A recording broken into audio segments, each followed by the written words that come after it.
uncover the mystery. This is beyond the evidence, where justice prevails,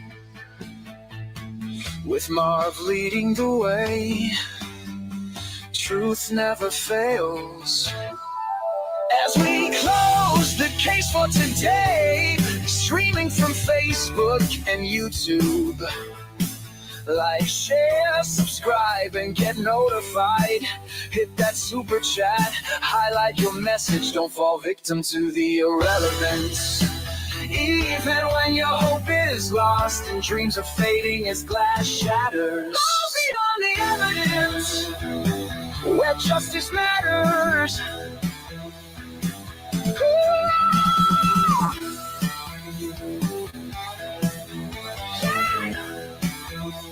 The giant on the land.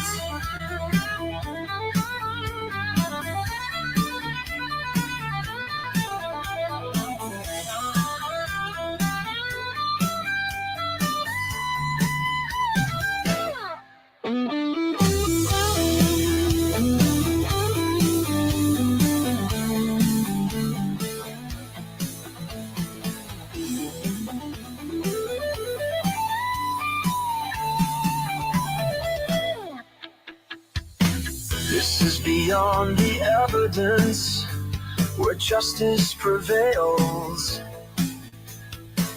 with Marv leading the way. Truth never fails. As we close the case for today, streaming from Facebook and YouTube. Like, share, subscribe, and get notified. Hit that super chat, highlight your message. Don't fall victim to the irrelevance. Even when your hope is lost and dreams are fading as glass shatters. Miles beyond the evidence, where justice matters.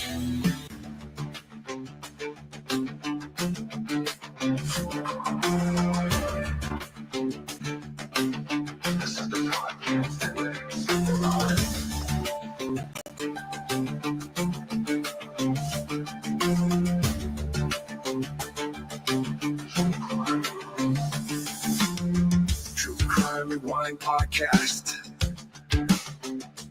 Digging into the dark and mysterious world of the missing and murdered. You seek the answers, but you never know what you'll find last. When you rewind.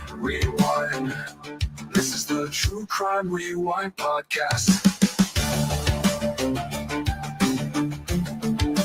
True Crime Rewind.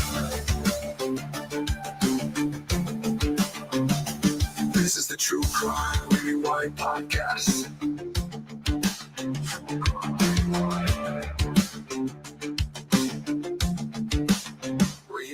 Rewind. Rewind. True Crime Rewind podcast. Oh. Rewind. True Crime Rewind podcast. Oh.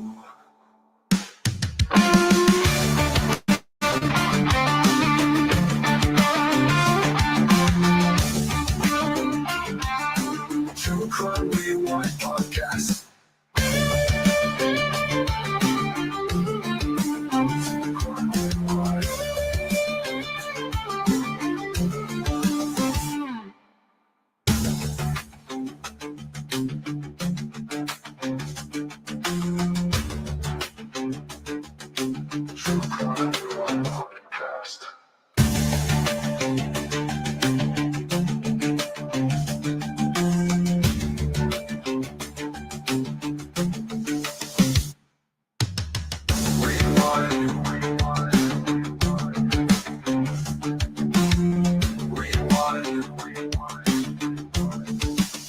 Crime Rewind podcast.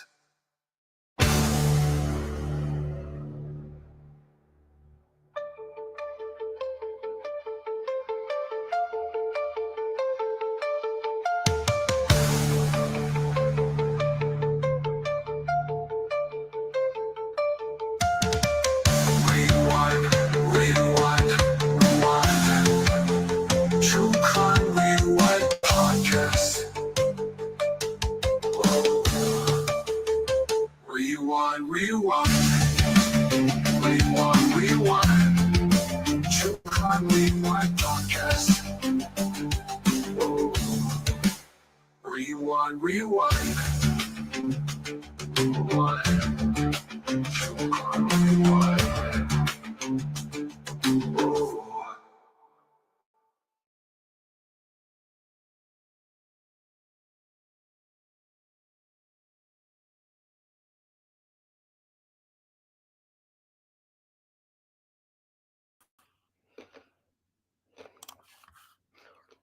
Are you there, Anthony? Oh, I'm here. I just suck with the phone. It's so hard to use. What's going on, everybody? It's so hard to use this phone. What's up, everybody? How you doing? Good. How are you? I am doing good. Great way to come back onto YouTube with my buddy here. Got some explosive news coming to y'all. Yeah, you know what? It's kind of interesting news too, because we've been talking about this kind of stuff for a while, and it's always like just when you think the Delphi case is about to like just die down and just kind of fade away, it comes right back into the spotlight. Yeah, I'm telling you, things have exploded the past week, I would say, past 2 weeks. All the interviews Jerry Holman's doing, now the defense team is doing interviews. It's just crazy. All of them are, and you know what? It's kind of interesting to sit there and listen to them. I still haven't gotten through all of them yet. Oh, I I've haven't only either. got bits and pieces of them. I've been using those programs to clip them. That way I can find things in them easier. But I mean, wow, 4 hours on Bob Motta's live stream with Baldwin. I was like, whoa, I know. So that is wild. Yeah, it is wild. Before we get started, let me just do some quick hellos. Okay. Scott, hello, how are you? Jill, one of my OGs, is here. Andrea, welcome. So glad. Thanks for modding tonight. Hot check. She says, anyone here? Yep, we're here. Hello there. CJK. Shelly's here. Miranda, another moderator. Thank you for It's me. I love names like this, Anthony. It's crazy. I just love them. Me. There you go. All right, so I am. Patricia's here. Farmer's here. Fight for justice. Nice to see ya. Stephanie, love to hunt. What's up, everybody? For Tabby and Drake, that series is coming What's up, back Mark? soon. Denise. Am I missing anyone? People that just came in.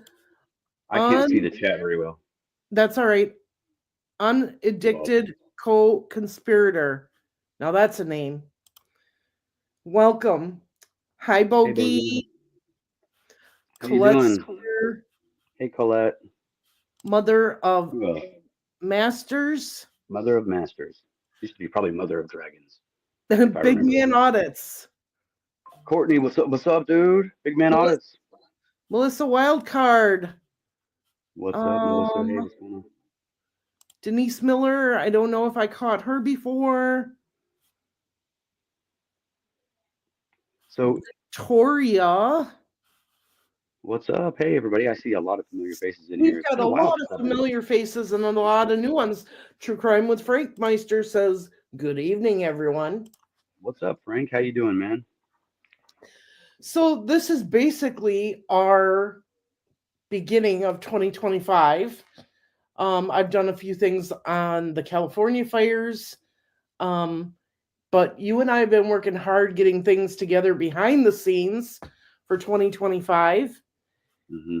And this is our first broadcast, really, of 2025, and we decided to do it together. Yeah, you know what? It is, actually. It is the first broadcast, I think, of 2025. Yeah. Me, for sure. I've just been airing podcast created, Yeah. Your interview is postponed? Yeah. You know what? That's okay. It's going to happen. Yep, it will. It's going to happen. You'll get that interview, dude. Exactly. you'll get that interview.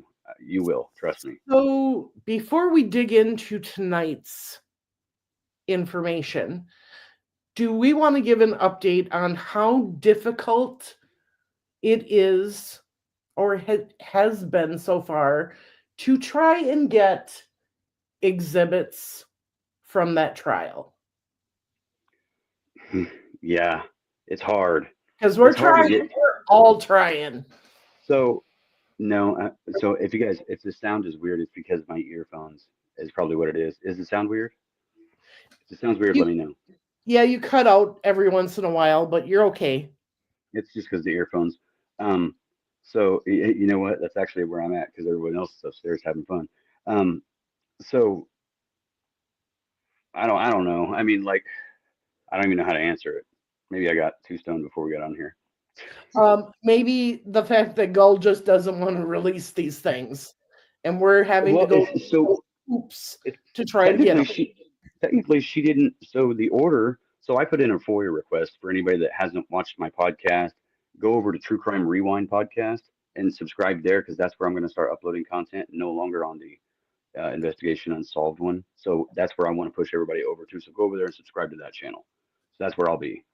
Uh, the reason I filed the FOIA request is because I told you I was like, listen, when they issued that order the day of his sentencing, when she said that Mhm. the gag order was lifted, the prosecutor said that he wanted to put a motion in to have the crime scene photos sealed, and the defense said we want his mental health records exempt. You know that they can't get those either.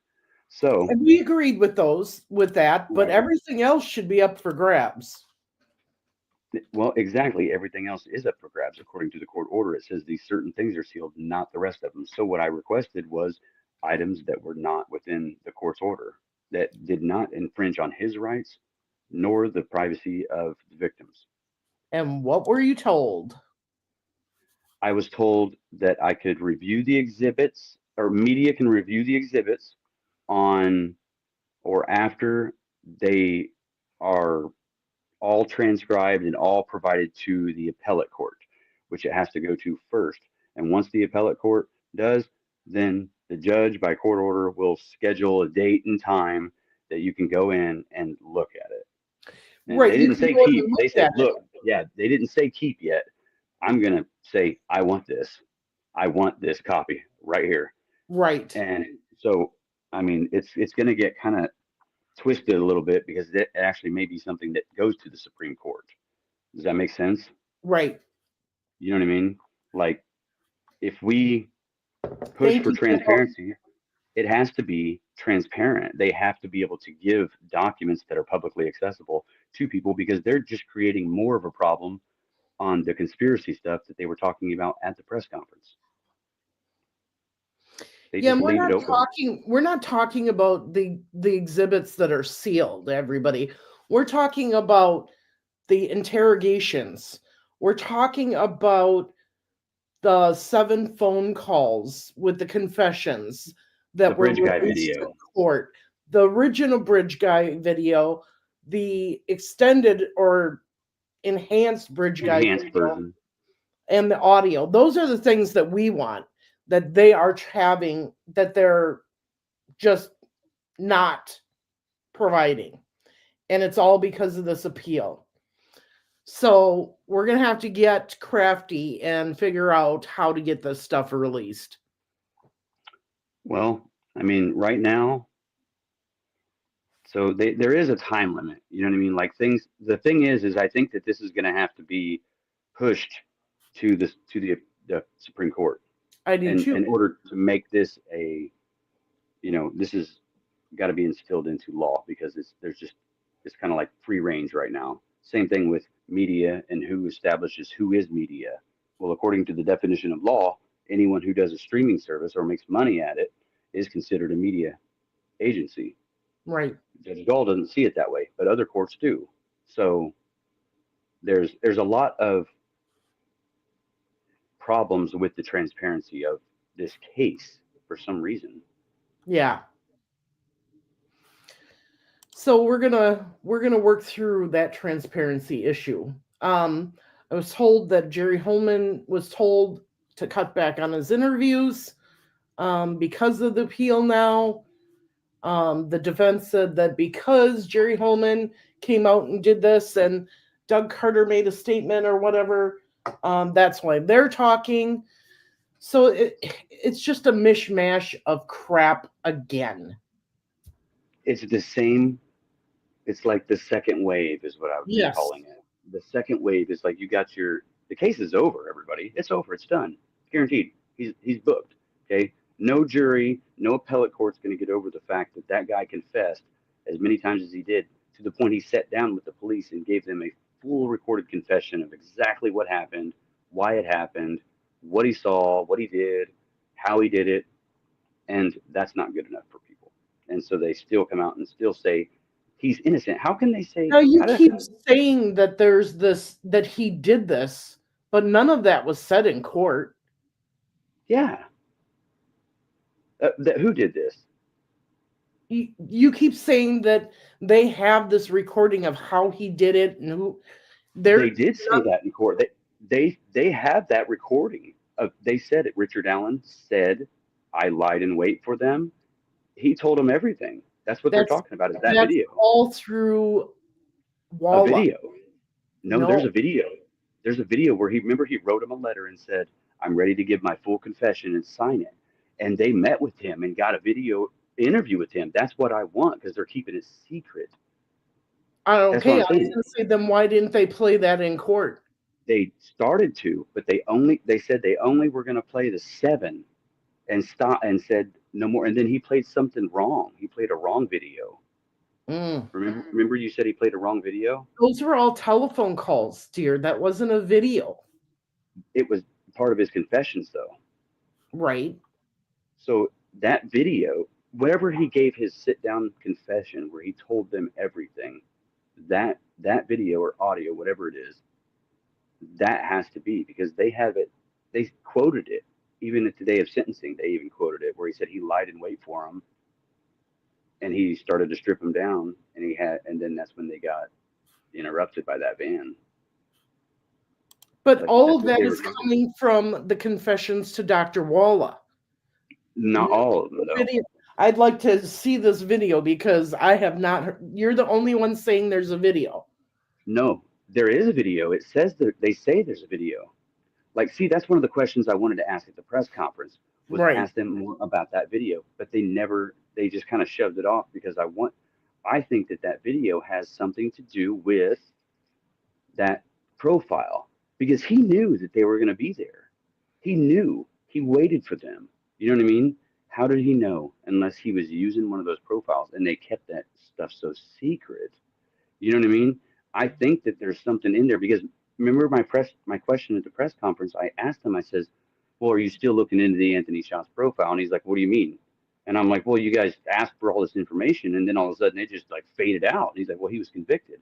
He's like, "Yeah, but is there any connection to here?" And he says, "If Richard Allen wants to give us more information, then we can go off of that. But as of right now, we don't have any evidence to support it." So they still haven't made a connection on whether or not, I mean, I think, but why won't they say that? Yeah, you know I mean? I didn't get that. I didn't get that from the trial, so I guess that's where we differ there. But there's still those 136 pages that are still sealed. You know what I mean? And some of them pertain to those. And like that lady's case, you know what I mean? That one lady, what's her name? Mary Walters. Yeah. That's what I don't know. I don't know. There's just some things. So much. There, yeah. I don't want to say a lot, but there's some things that you should see. You know what I mean? Like, yeah. That we should be able to get what I sent to the court. You know what I mean? Like those documents too. Like people should be able to see that,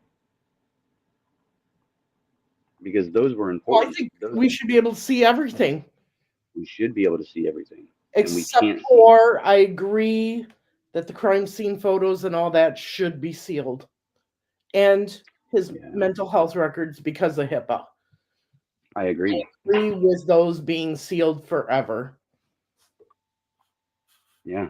Yeah, because I put in to have that video from the court. His confessions, or his recorded interview or whatever it was I labeled. So I want those. And Yeah, they didn't say no to any of it. They just said we have to wait until the right. appeal is done. So I don't know when they're going to send the documents to them. So whatever it says on the appeal website, it'll let them know when those documents were filed by the clerk of court in Carroll Well, I County. can't wait. I can't wait because then we can get the transcripts for $1 per page. So we're just gonna have to wait till they're all done. I wonder when that's going to be because they can't just wait forever. You know what I mean? Like they No, have time limits. I think, I don't know. There's more to it than I think anybody really knows. You know what I mean? I think it's done with him. He's the murderer, but it I still agree with goes. that part. Yeah, and I think it just goes deeper into the whole pre-murder. You know what I mean? Yeah. All right. Do we want to get into the chief of police? The chief of police, Nate Lamar. So, what was your experience with Nate Lamar when you saw him in Delphi? You remember him? He was polite. He was nice. I didn't have a whole lot of interaction with him, but he was nice and polite. At least seemed like he was on the up and up until I heard this. Yeah, I know. You know what? And this is kind of strange because it kind of ties back into like a year ago, Officer Shane Bernhardt or Burkhart was put under scrutiny for lying and asking another officer, Justin Wilson, to sign off on his training and basically say that they did it without doing it. And Lamar was trying to bring charges against him for corruption, official misconduct, lying, and all sorts of stuff. And now here we are a year later. Do you have the article? I can get it. Because we're here a year later, and it's like, here is Lamar going through the exact same thing that he was pointing the finger at another person Yeah. for doing it.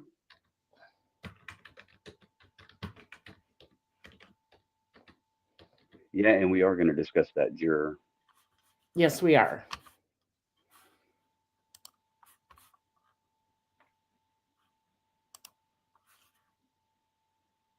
All righty.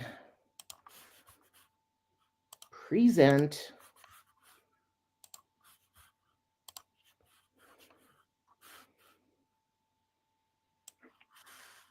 Hang on, I'm just moving my screen so I can see it better. You know what? So those things are downloading. They should be almost down in that folder. That way you can see them. Anyway, Leah, let's see this. Delphi Police Chief, written Now, by this Holly is Eitner. from the Carroll County Comment, and this was on January 10th, 2025. Go ahead. I can't see that. Oh, okay, I'll read it. Too little, yeah. Delphi Police Chief Lamar resigns. January 10th, 2025 by Holly Etmiller. She's the new editor at the Comment. Says, following accusations of lying under oath, City of Delphi Police Chief Nathaniel Nate Lamar has resigned. On Thursday, January 9th, Lamar handed City of Delphi Mayor Cameron Yates his resignation. Lamar was sworn in as chief on August 7th, 2023 by former Mayor Anita Whirling. In a press release, Yates stated that he will begin immediately searching for a new police chief. Yates is also in discussion with DPD officers regarding temporary assignments. In a court ruling filed on January 3rd, 2025, Carroll County Special Judge Troy Hawkins wrote, Lamar's testimony under oath in open court was dishonest and misleading, proven by his own body camera footage. support nothing short of his pretext to subvert the protections provided by the United States and Indiana constitutions and execute a warrantless search of the suspect's vehicle. Lamar dishonestly was the primary reason Judge Hawkins cited for a not guilty verdict on 2 felony methamphetamine charges against a man with a lengthy criminal history. The arrest. The arrest occurred January 3rd, 2024, at the Shell gas station in Delphi after Lamar pulled over the suspect for having a blue license plate light. You know what? If you zoom in, I can read it. If you zoom in. Okay, hang on.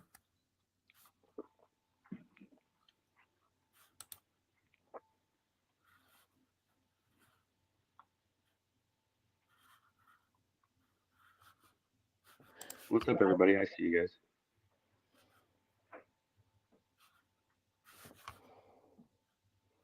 It won't let me zoom. Oh, you probably have to click that accept or whatever.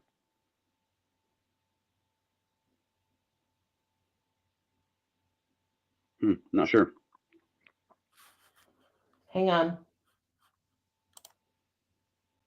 Nope, that's just the menu. I'm not sure why it won't let me zoom. I'm not sure. Oh, wait. Here we go. I figured it out. Can you see it better? Yeah, keep going a little bit more. Okay, hang on. Better? Yeah, that's a lot better. Okay. Where are you? The arrest. Okay. The arrest occurred January 3rd, 2024 at the Shell gas station in Delphi after Lamar pulled over the suspect for having a blue license plate light. The man handed Lamar his identification card but couldn't provide proof of insurance. Footage from Lamar's body-worn camera catch him telling DPD officer Jensen Reef that he approached the passenger side of the pickup truck due to the man's looks and behavior. The camera also shows Lamar immediately spied a locked black container under the center console. Lamar held it in his hand, inspected, and even shook the container. Court documents state he then returned it to the suspect after he indicated the key for the container was lost, though Lamar noted a key on the man's keychain that looked like it would fit the container lock.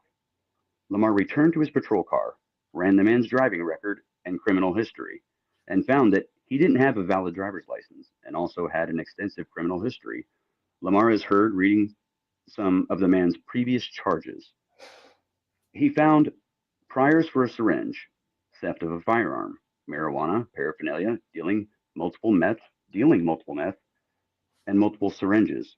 Lamar is then heard telling another officer he messaged Canine Deputy Spencer Kingery and said to Reef, pull him out of the vehicle and hang out with him. Lamar then discussed the locked container with another officer. At this point, Lamar silenced his body camera audio for 5 minutes. When he activates it, after exiting his patrol car, Lamar approached the man and asked him if he could find a ride. And when the suspect said he could, Lamar said, start working on it.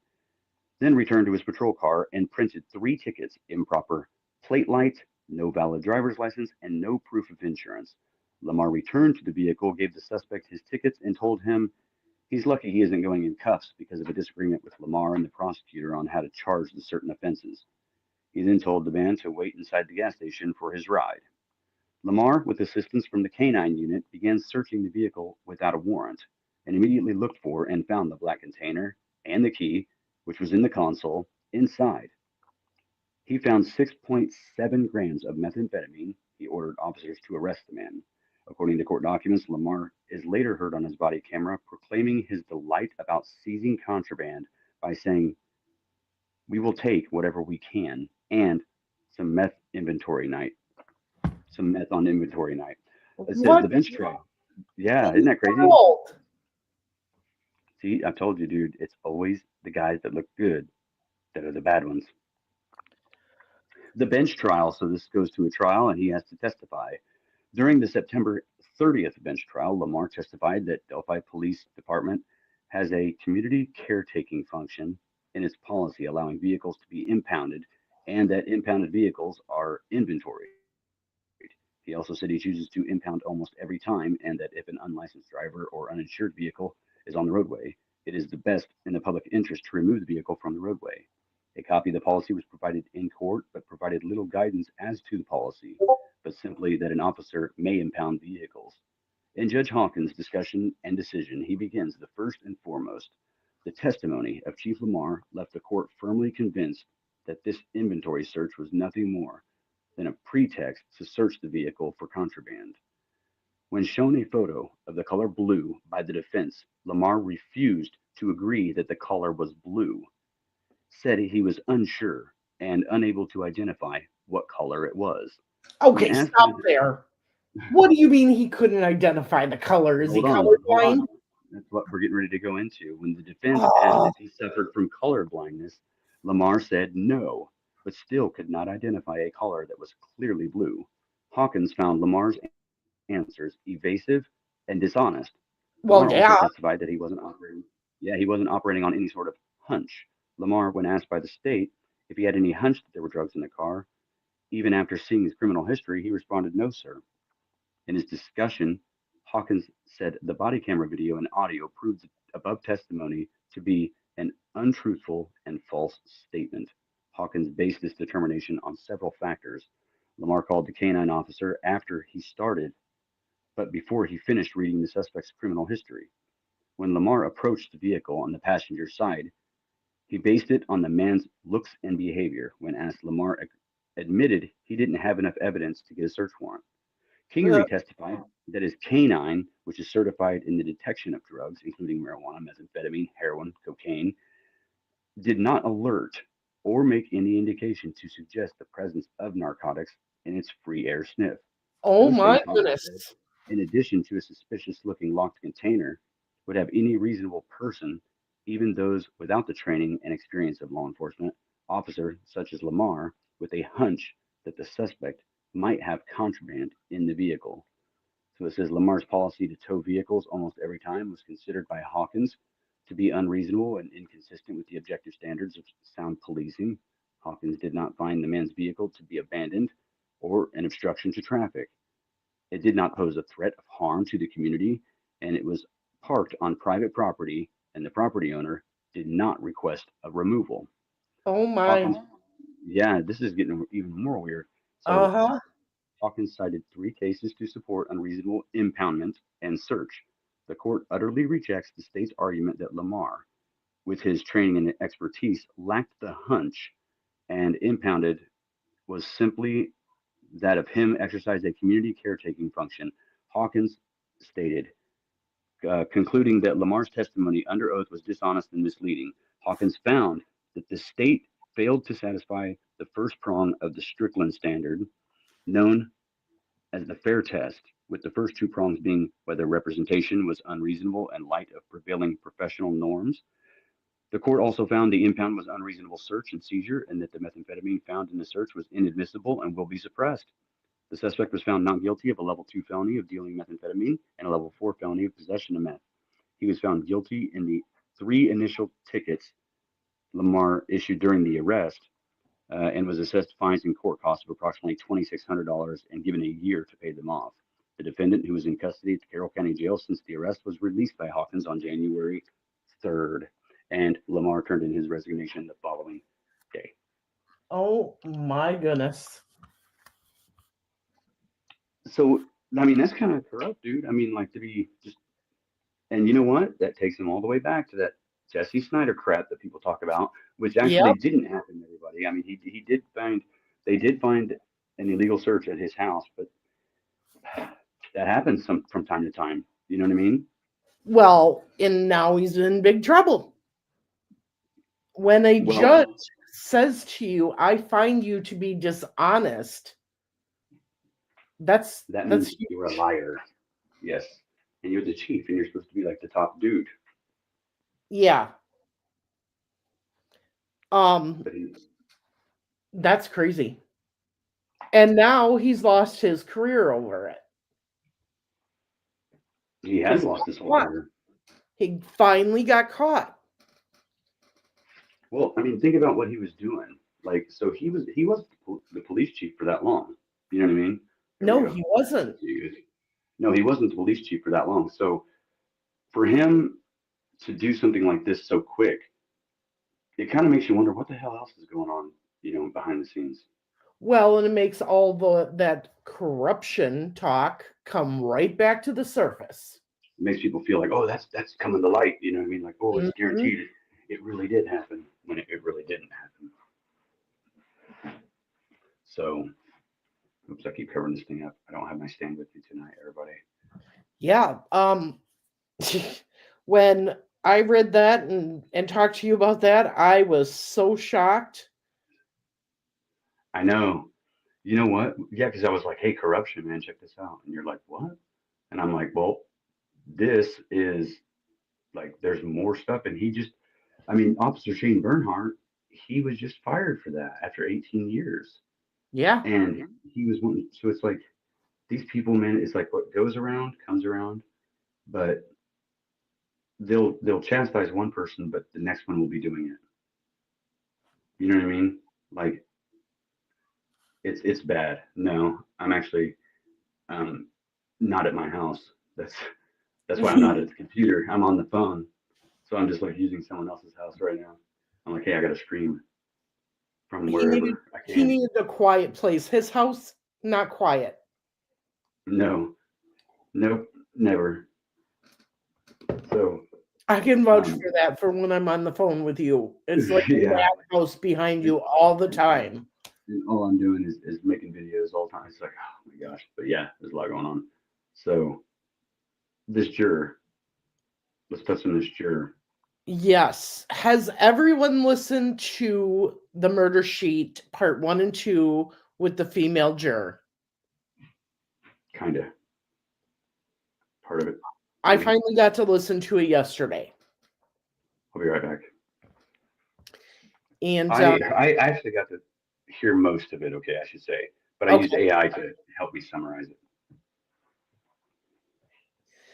I thought she was very interesting. Um if you go on Spotify and you can go under Spotify, what are the other ones, Anthony? Um What Spotify, Apple. Are you talking Apple. about the podcast?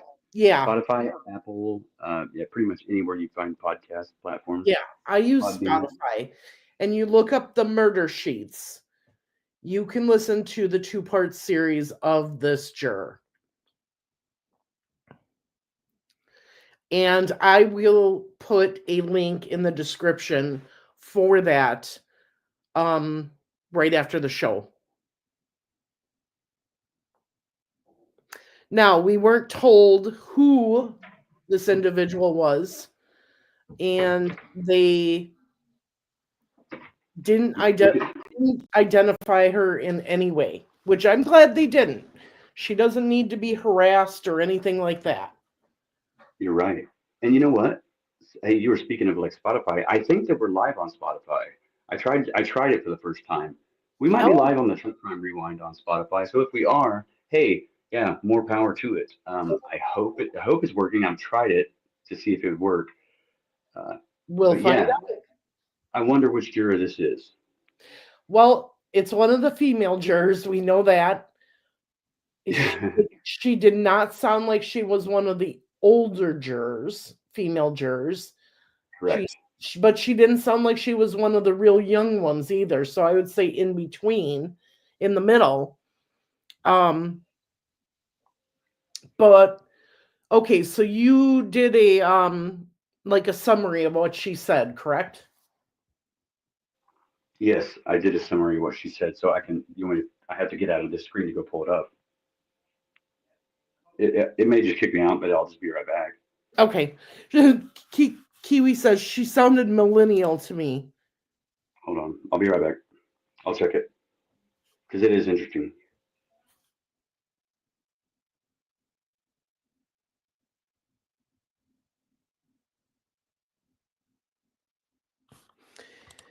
Yeah, it's easy to get.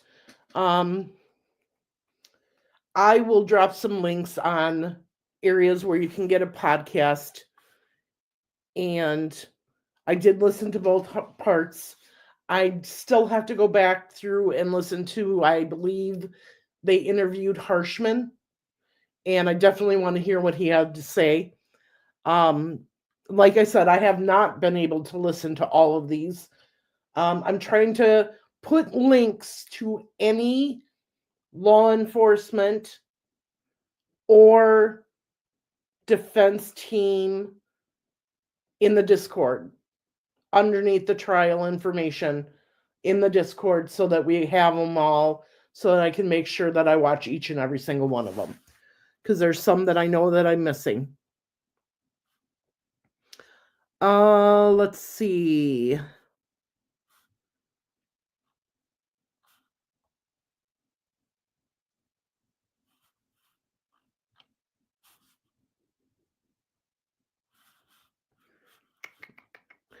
So, for those of you that heard this podcast about the female juror, what were your thoughts on it before we give our thoughts on it? Because I'm interested to see. Yes, this was a big one.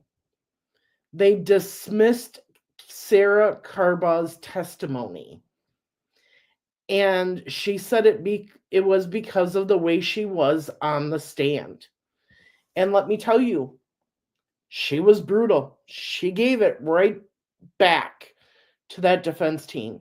She has got, but I don't think the jurors realize what she has gone through with that defense team.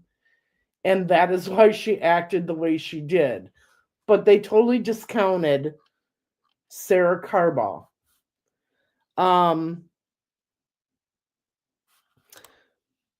Typo says, a juror spoke out and it was so fascinating. It was, because another thing,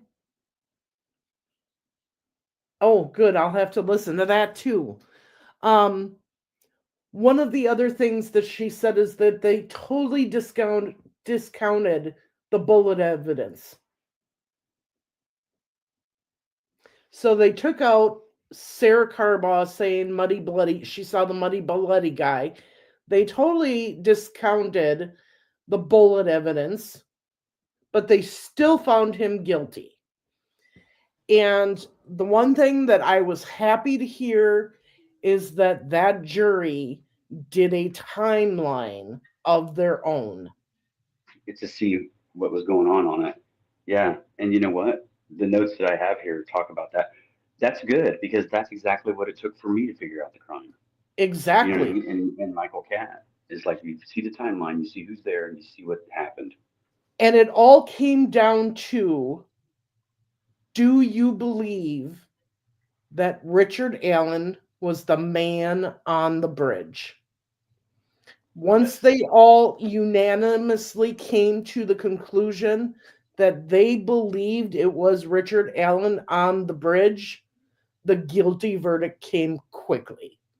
But it was all the pre work they did to get to that point.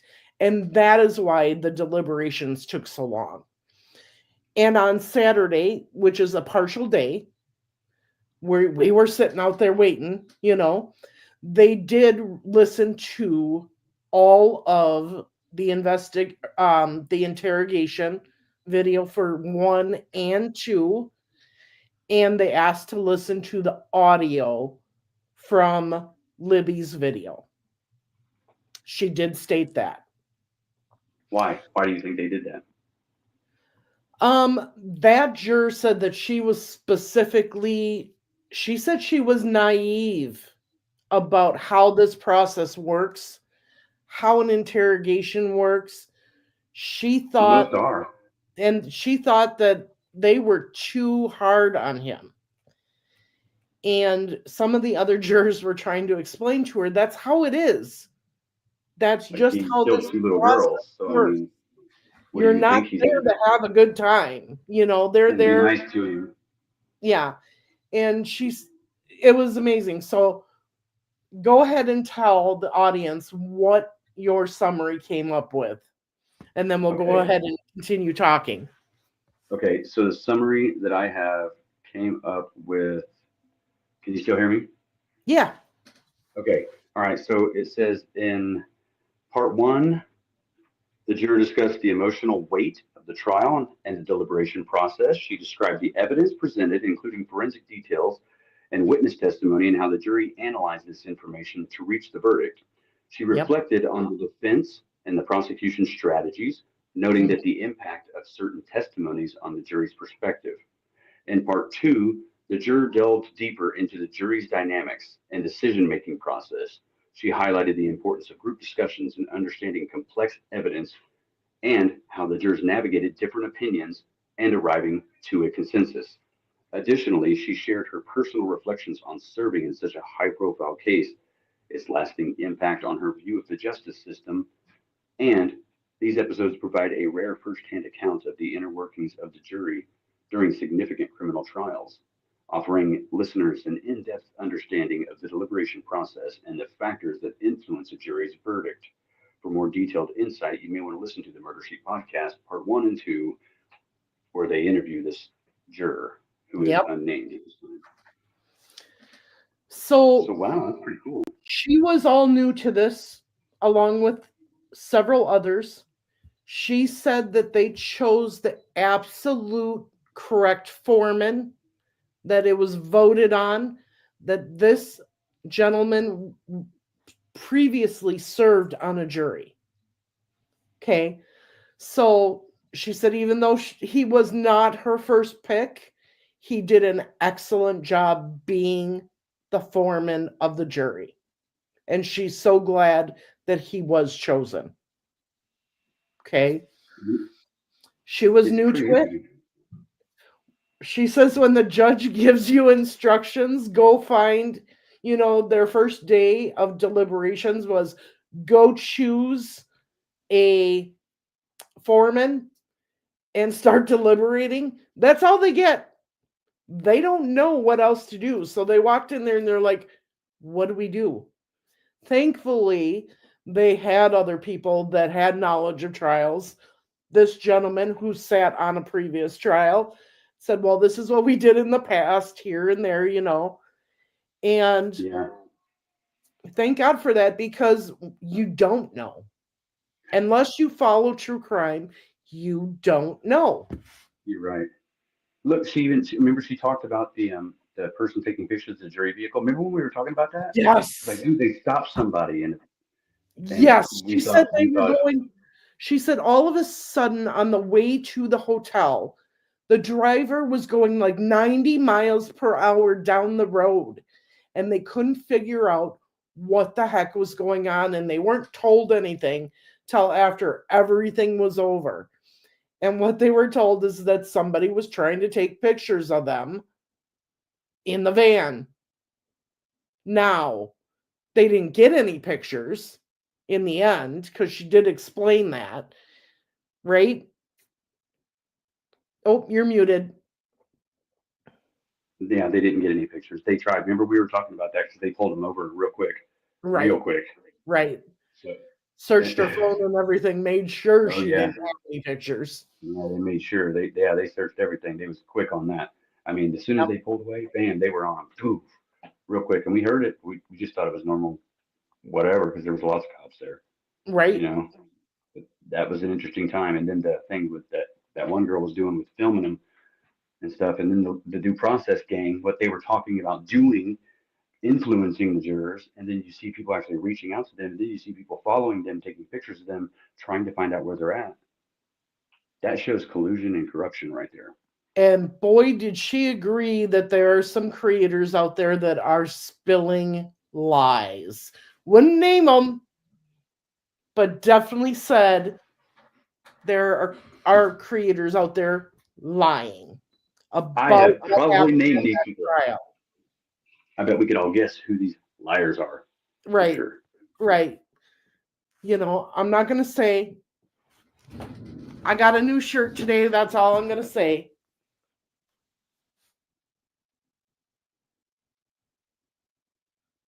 Just There says if you you go. I love it. asked, you should know that Jesus dropped the charges. That's all I'm going to say about that chaos anymore. So, what else did you find interesting during her interview? Sounded You're muted. the way that she sounded when she talked. You Yes. know what I mean? Like, seems like she doesn't know much about it, know much about anything. That she's went and researched it all since then. Right. She had heard about the case. She had remembered Liberty's name, but that was it, you guys. That was it. And now she's going through it all and trying to decipher, like, what the hell is all this shit? She Like, said she has gone down the Reddit rabbit holes. she's done locked in. She's gonna Yep. be an Odin here in a minute. Oh. So, But I think, where's she from? huh? She's from Allen County, right there, right? Right, So she's never right, heard of it, really. That goes to right. show you. And She doesn't know. I want everyone to know that when I was in Allen County for the 3-day jury selection, okay, we all assumed that there was no way Richard Allen was going to get a fair trial because everybody in the United States and the world heard about this. Well, that wasn't true. I can't tell you how many people in the community had never heard about this. I can't tell you how many jurors, I tried to keep track, but it was difficult, had never heard about this case. And it was astonishing. And You know what? we had a number of those people on the jury. So when we're looking at these people, right? You remember the people in the jury. I'm Mhm. thinking, if I'm looking at them, I'm thinking that if it was a guess as to who that was, I would say not back row, but front row, Mhm. blonde or the darker haired one. Yeah, They're that's sitting what I right was next to each other. that's what That's I was who I'm thinking. guessing. One of those Because two girls is you had the what I older think. lady, you had the man, and then you had those two.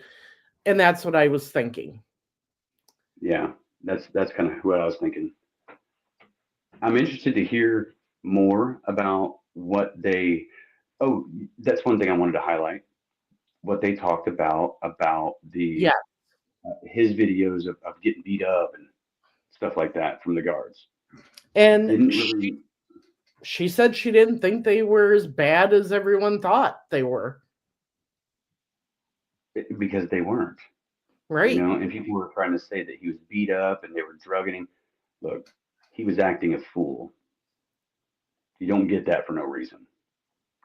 You know what I Right. mean? You gotta remember, man. If you freak out in there, what are they gonna do? They're not gonna let you do it. They're gonna hold you down and make you calm down. Yep. You know what I mean? Because that's what they're designed to do. And And she said that she liked, so out of the attorney, she loved McClelland and Jennifer Diener. Latrell was, yeah. She Stacy totally, Diener. yeah, Stacy Diener, sorry. She loved Auger and Baldwin, but she totally thought Rozzy was trying to intimidate the jury. I mean, I don't see that. I didn't see intimidation factor come into play when I thought the jury. You know what I mean? When Yeah, but if I you, thought the jury just stood there listened to him. yeah, I think it's just his demeanor. I don't see him as trying to intimidate anyone. It's just his way of his That's how he presents confidence. himself, authoritative. Right, right. So I didn't see any intimidation, but he can be down to the point and gruff, you know. And she did say that the defense had ample time to get their shit together. She didn't say shit together, but I'm saying it that way, to get their stuff together and to be more prepared. She said they were so unprepared, it wasn't even funny. And she couldn't believe how many times they took breaks and had the white noise and the conferences in the corner. She's like, does this really happen in a trial? Yes, it really Right. happens in a It really trial. does. You know, you don't get to see all that stuff on the television shows, but there's a lot of dead time in trials. There just is. There really is. It's actually pretty boring, everybody. If you're not falling asleep half of it, then you're not It doing is. something right. It is. Um, like I said, to me, the thing that she said that made me pump my fists in the air again was the fact that the foreman had them break out into groups and discuss things, okay, and try to get the timeline down. So You know what? I agree. they created the timeline for themselves. Each group did, took a certain chunk or whatever, and they created a timeline themselves based off of testimony. Okay. What it came down to is this: Richard Allen admitted to being on the bridge at the time that the girls were walking to the bridge. He admitted to wearing the clothes that bridge guy wore. Okay. Even though nobody saw his face, clearly does point out that is Richard Allen. I can point to him and say that he is the man on the bridge. Everybody said that the man, they pointed out the clothes the man was wearing, and there was nobody else wearing those clothes that day. Nobody, which They could means not find anybody, any witnesses to say anybody else was dressed like him that day. He put himself in that area on the bridge at that time, dressed like that. dressed like that. You know what I And mean? That's the kicker. once they put the timeline together and looked at his words and the fact, she said, with the confessions, she said the only thing that they looked at was that information about the van. Which is something only the killer would know. Only the killer would have known about the van. And people say that's not true, but that's totally true. The Mm-hmm. only reason that people know about that is from leaked evidence that was given out. That's the only reason that people know about the van is from Richard Allen himself saying it and it being in court documents that were eventually leaked out to people. Yeah. You know what I mean? Like that's the only Yeah, but reason. even in the testimony from the police officers, when they said they went back and they looked at this in August of 2024 and realized he was talking about a van coming up the private drive, that is what spooked him. That is what stopped him from SAing the girls. Yeah, because he was already getting ready to. They didn't realize that. They had to go and research this van from in August of 2024. All the vans that we heard about were over by the CPS building, if you remember, not on that private driveway. It was Yeah, you're in and well. on the roads, or around the area, not on the specific private drive. Well, you know what's crazy is that Kat and I had talked about exactly that, and there's a clip of it. Someone clipped it. That says, "What if?"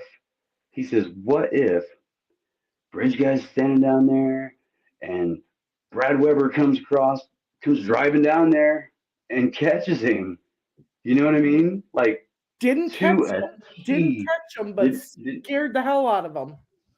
but the thought that that came through his mind, and we were talking about it there one time, really makes it. I mean, it's such good investigation by being there. You know what I Yes. mean? Because you can't know these things without being there and going in those areas, walking down there and looking and seeing how long it takes. It doesn't take long at all. People say it's too short of a time. They found it to be 2 hours. It was 2 hours he had almost. Yes. Typo. This is another big thing. The fact that Riley Voorhees saw him and he saw her and described her to officers, Yeah, that stating that that he stating that she was the older one and looked like she was babysitting. so he was able to identify that's something only the killer would know, or only whoever that was that passed him, bridge guy, Well, and proved that he would was know. in the area at that time. And his vehicle on camera.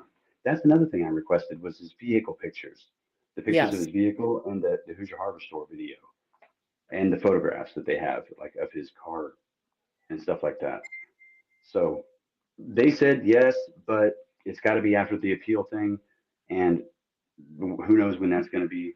We're going to see if we can get him um, pretty soon. I mean, pretty soon. I think it's just time to go up there and start like saying, "Hey, we want this now. Yeah. It's time. There's the law, so here we want this, and we got the news media here telling you that this is the law, and so like the people are gonna we should really stand up about that, about the Right. transparency part of it, because that is not a a good, you know what I mean? It's just not a good thing to do for the court. It's making them look really bad, and it's making everything Right. worse. Right. Um, So the fact that they all, after doing these breakout exercises and creating a timeline, sat down, discussed together as a group everything, let everybody have their voice and say their piece. Once everyone came to the conclusion that the evidence showed that Richard Allen was the man on the bridge, he is the one that kidnapped them and took them down the hill. And after that, it was a unanimous vote of guilty on all charges.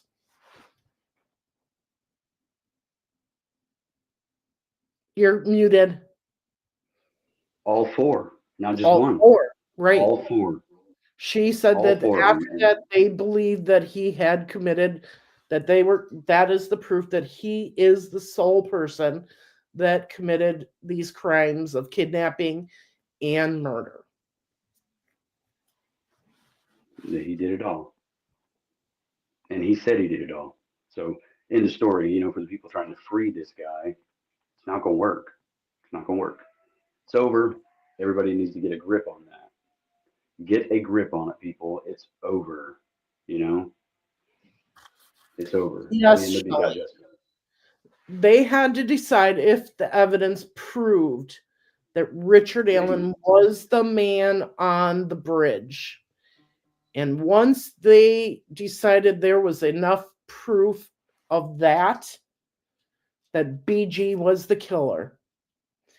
And in the judge's instructions, she made it clear that if you don't feel that there's enough proof to show that Richard Allen was the man on the bridge and was BG, you have to You must render it not guilty.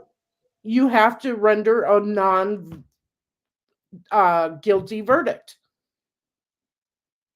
So that is telling us that Non-guilty verdict. You're right. so that is telling us that the defense proved with Allen's own words, and the jury agreed with it.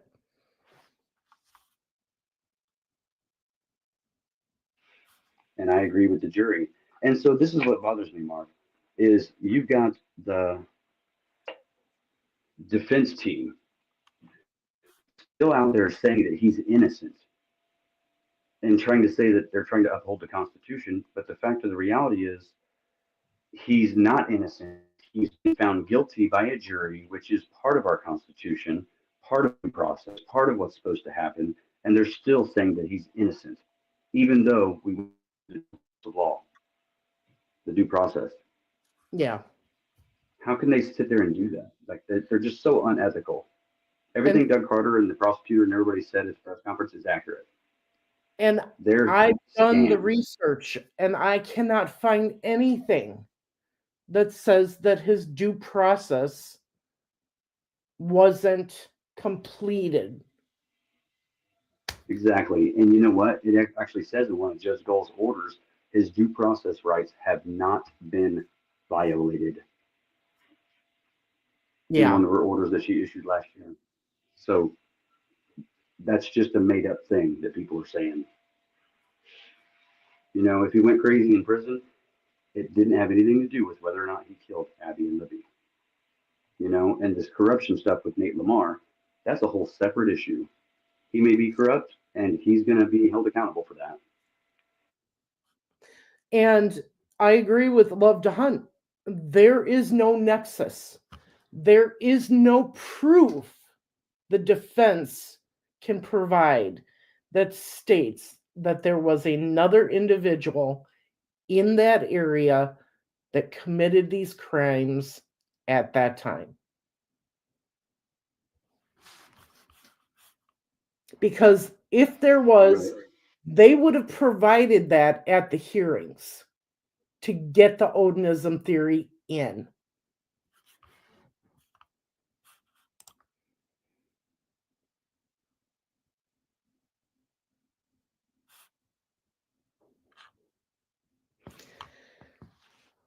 You're on mute. I know there's a sweeper on, so I had Oh, to walk around it. There you go. So yeah, so I'm gonna have to get ready to leave here in just a minute. yeah. After everything we've heard from this juror, I believe they did what they were supposed to do. You know, nobody got to this jury and paid them off to give a guilty verdict. They did what they were supposed to do. They looked at the evidence. They made a freaking timeline on their own. Yeah, You know, and you know what? They pinpointed it to him only. right? So, um, they did their jobs. They found him guilty based on what was presented to them. And if he And that's hadn't what said, and if he hadn't ever contacted the police, we would still have an unsolved case. you're right. So you know what? He solved his own case along with the help of Liberty German and Right? Abigail Williams. You Right? know, all three of them that were involved solved it for us. Right? You know, it's kind of cool. You know what? I'm so glad that this is over. Like it really, I really am. You know what I mean? Like I know a lot of people ask me to live stream a lot and stuff, and I don't. But I It's felt this. My heart was in this. I know it's over, but it's not over because you know that this is going to continue on. The naysayers are going to continue on stating that he's innocent and whatever until all the transcripts can come out and they can listen to the testimony for themselves and see what we saw, except for the crime scene photos and his.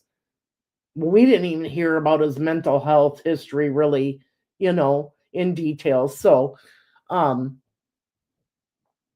that's here and there, but until all of this information comes out and everything is transparent and the Supreme Court's, and I hope this goes quickly because we don't need this to drag out for another 8 years. Okay. I hope this goes quickly, that the lawyers go up there, they do their thing, and a decision is made. I believe it's not going to go anywhere, but that's my opinion. It's not going to go anywhere. That's my opinion too. I will tell you that it's not going to go anywhere. It's just a wish in the wind. Diane, you don't have to make out a face. I'm just saying that. You have trials every day where victims of ape did not see their offender's face. You have Yeah, you don't clothing, have to see someone's you have face. the other details. You don't have to have a witness that says that is the man's face that I saw. You don't, I mean, what if the guy committed a sex offense and then it was like his DNA was left there, but nobody knows what he looks like? There you go. right? That's his print or his fingerprint or something. So I'm gonna have to roll out of here, Marv. I gotta roll out, but I dropped a video in there. It says Greeno and Allison. If you would play that before you head out, so people can kind of see what I'm talking about on the podcast. Uh, we're talking about artificial intelligence, and kind of my co-host on my podcast is an AI assistant that I've created that researches and knows laws and can help me generate podcasts and research and know exactly what's going on in the courtroom in Okay, real so time. where is it? It's in the upload videos on here, like the video clips. Oh, on the StreamYard. Okay. I Yep, thought so you were it'll be on talking about in StreamYard. the Dropbox. Oh, there's a whole bunch of stuff in the Dropbox. I know. Anyway, so What is it yeah, so called? all the it's called Greeno and Allison or something like that. Okay, I see it. So whenever, that's just something that people should know. So check it out, everybody, and go find me on the True Crime Rewind podcast. And All I right. just want to say, I'm sending you my sympathy. Anthony lost his grandma, and so one of the reasons why he's got to jet off is because he needs to go and finalize arrangements, and you've got the funeral and everything coming up the next day or so, correct? Yeah, tomorrow and the next day, pretty much is going to be busy doing that. So it's going to be So something that's going to be a little difficult for a few days. So yeah, so you're going to be busy, and he was gracious enough to spend some time with me tonight on here and talking about all this. So thank you, and I'll talk to you in a couple days. all right, and I'll talk to everybody later. Thank you very much for tuning in with me tonight, ladies and gentlemen. And so on that note, keep it Southern style, y'all. All right. All right, everyone. So we have been, let me just go back to my comments here.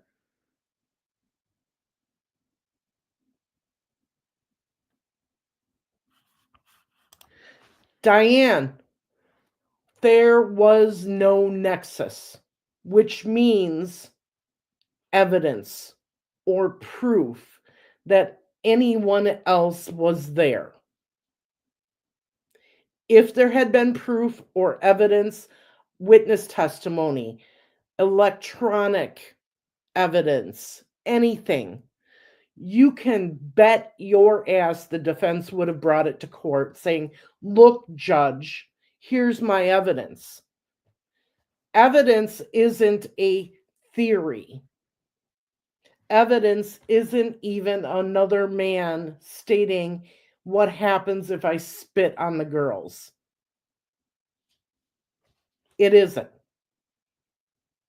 You have to have evidence.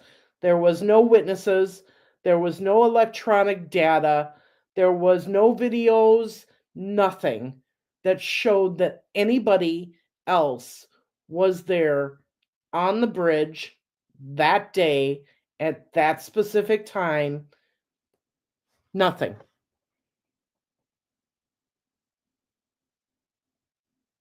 And you have to remember, they've been doing this Odinist theory for a very long time. So if they had evidence, they had multiple opportunities, including in the trial, to bring that proof and that evidence. And they didn't. They doubled down on the Odinist theory, and that's what got them in trouble. Because they had nothing to back it up.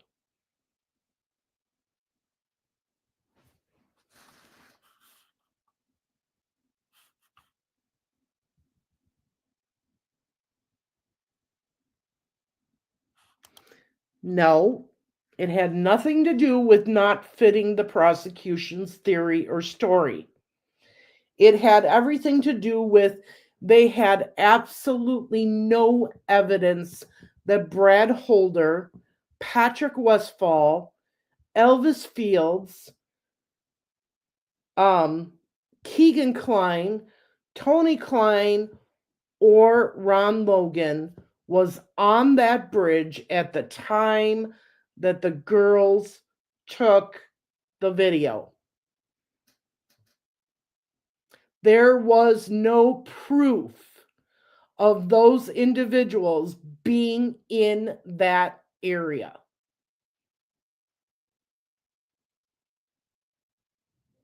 That is why it was not allowed in the trial.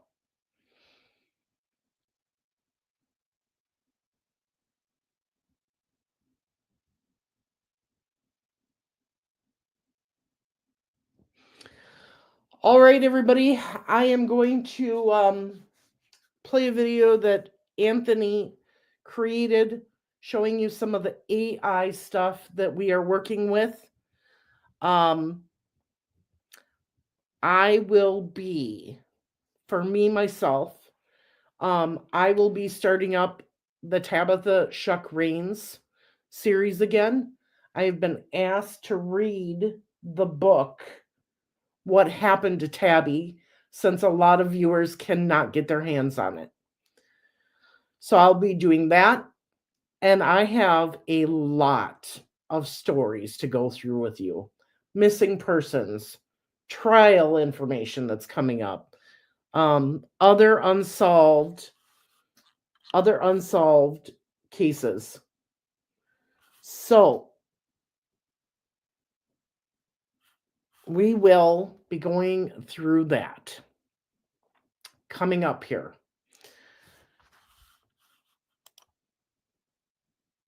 Let me get you this video as our outro, and I'll be seeing you soon.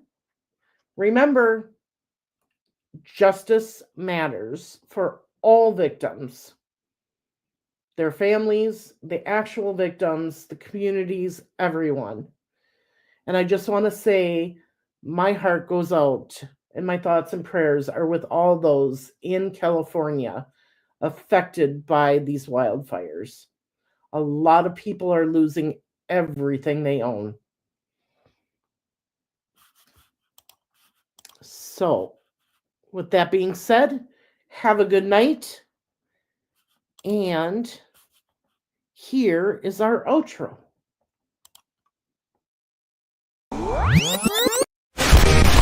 What's going on, YouTube? Welcome to the True Crime Rewind Podcast. I'm Anthony GREENO.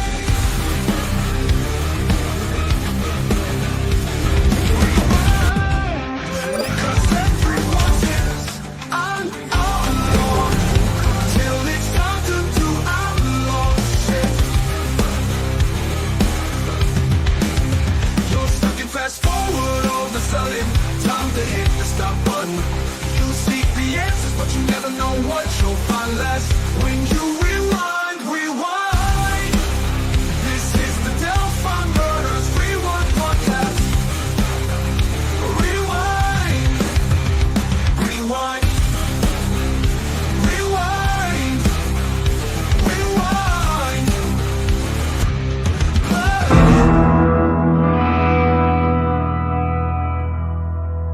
What's up, YouTube or Facebook? Maybe you're on TikTok. Well, wherever the hell you're watching from, welcome to another episode of True Crime Rewind, where we delve into the darkest corners of the human mind and explore the chilling realities of crime. Tonight, on January 4th, 2025, we bring you a harrowing story that has shaken the surrounding communities, which does include Carroll County within. That alert? Surrounding counties included in the current alert notification by ISP listed Tippecanoe, Clinton, Cass, White, Montgomery, Benton. This is not a complete listing.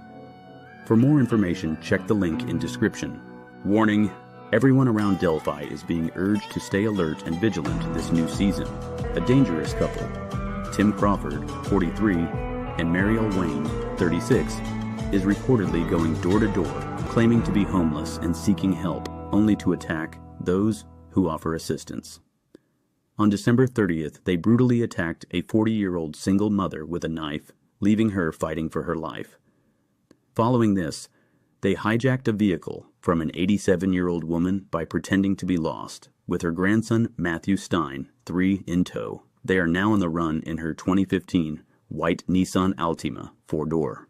This couple is very dangerous. If you see them or their vehicle, do not approach. Immediately call the police. Currently, they are suspected to be in or just leaving the state and surrounding areas. Authorities are unsure of their original whereabouts.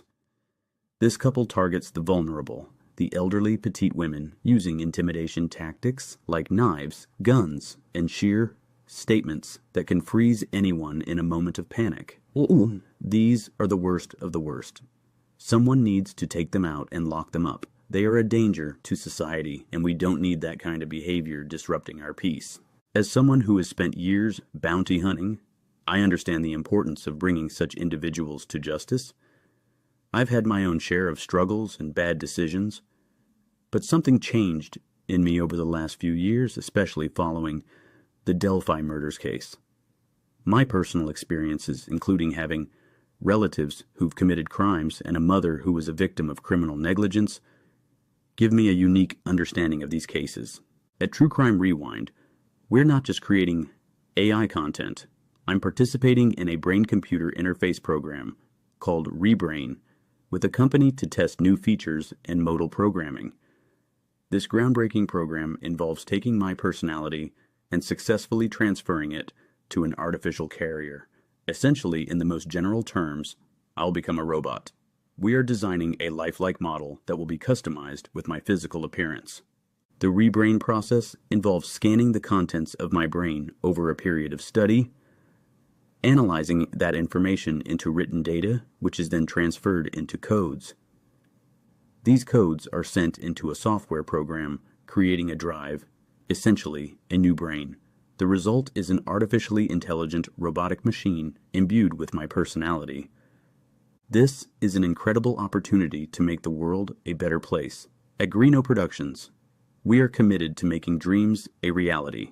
Currently, the ReBrain program is exclusive to Microsoft Platinum partners. If you want to join and become a member, contact us through GREENO Productions affiliate links to ensure you get exclusive access like I do. This offer is only valid through the end of the week, so join us today.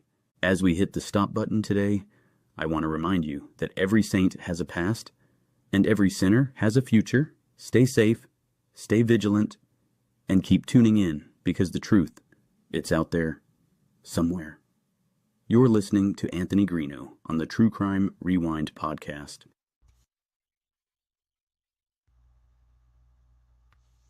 Hello, everyone. My name is Alliston, and I'm here to talk to you about what I was created to do for Anthony Greeno and the True Crime Rewind podcast. You see, I am an artificially intelligent AI assistant designed to conduct research on true crime cases based on the analytics of our channel. Once I read those analytics, I analyze that data, and I take the data and I go and select the most trending true crime case that would be beneficial for us to air based on what you watch. I'm able to compile all that information, create a script, create the voices for the script, and add script to video, completely generating an entire podcast from a thought. Think about that for a minute. It's good to meet everybody. My name is Allison, and I now have a face, and we are getting ready to take true crime and artificial intelligence and the human mind and combine it all into a new reality.